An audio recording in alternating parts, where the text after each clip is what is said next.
பேதுருடைய வாழ்க்கையில் வீழ்ச்சிக்கு காரணம் என்று சொல்லி ஒன்றொன்றாய் நாம் தியானிக்கிறோம். அது நம்முடைய ஆவிக்குரிய வாழ்க்கைக்கு ஒரு எச்சரிப்பா இருக்கும் என்று நான் தொடர்ந்து உங்களோடு பகிர்ந்து கொண்டு வருகிறேன். இன்றைய தினத்திலே யோவான் 18ஆம் அதிகாரம் 18ஆம் வசனத்திலே வேதம் சொல்லுகிறது, அவன் சிலர் அங்கே குளிர் காய்ந்து கொண்டிருந்தார்கள், அவர்கள் நடுவில் போய் இவன் உட்கார்ந்தான். நான் சொல்லுவேன், வீழ்ச்சி காரணம் நம்முடைய ஐக்கியமும் நம்முடைய நட்பும் தான் முக்கிய காரணமாக இருக்கிறது. நம்முடைய ஆவிக்குரிய வாழ்க்கையில விழுந்து போகாமல் இருக்க வேண்டுமானால் நம்முடைய ஐக்கியமும் நம்முடைய நட்பும் ஒரு முக்கியமான இடத்திலே நாம் கர்த்தர் வைத்திருக்கிறார்.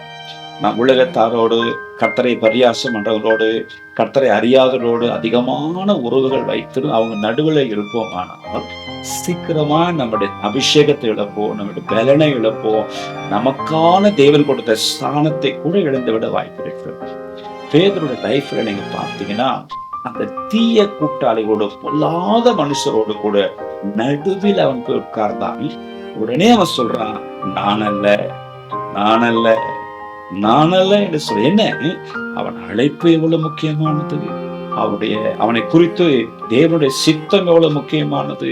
அவனை மறுரூபமலைக்கு கொண்டு போனார், அவனை கட்டெடுப்பதற்கு பயன்படுத்தினார், மருத்துவ உயிரோடு பயன்படுத்தினார். இவ்வளவு அற்புதங்கள் எல்லாம் கூட செய்த ஒரு மனிதன் தன்னோடு இருக்கிற தீயவர்களுடைய நட்பு, அந்த இடத்துல உறவுதான் அவனை விழுந்து போக செய்தது.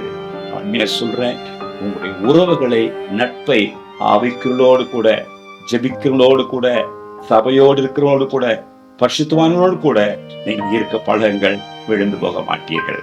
God bless you.